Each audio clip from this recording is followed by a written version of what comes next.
First, let's talk about plate boundaries.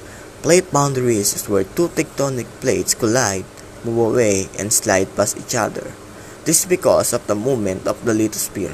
We have three types of boundaries: convergent, divergent, and transform fault.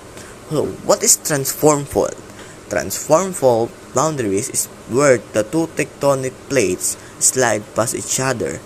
In this movement, there will be no landform because there is no subduction, but there will be a massive earthquake.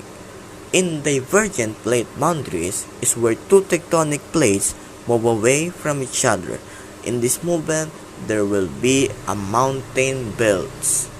And now, what is convergent plate boundaries?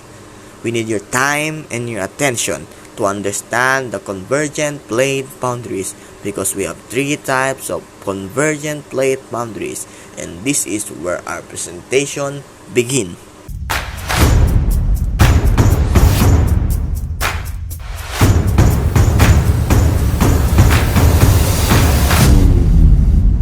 If two plates are moving towards each other, it forms a convergent plate boundary.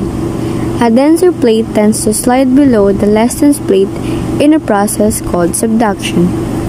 Convergent boundaries occur between oceanic lithosphere, oceanic continental lithosphere, and continental lithosphere. The collision may result in the formation of mountains, trenches, occurrence of earthquakes, volcanic eruptions, and other geological events. Oceanic to oceanic plate convergent boundaries occur when two oceanic plates collide with one plate push each other, forming a subduction zone.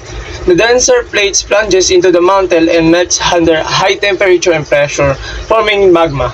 The magma, which is less dense, rises and erupts from the seafloor, forming an oceanic volcanic arc. What are the processes and landform of oceanic convergent?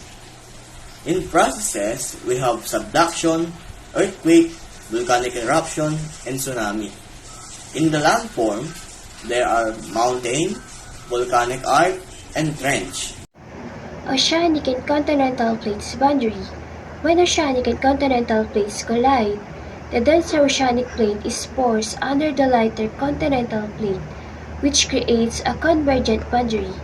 The subduction of the oceanic plate can lead to a variety of geologic processes and landforms, including volcanic eruptions, earthquakes, mountain buildings, the formation of deep-sea trenches, and potential for the formation of new crust.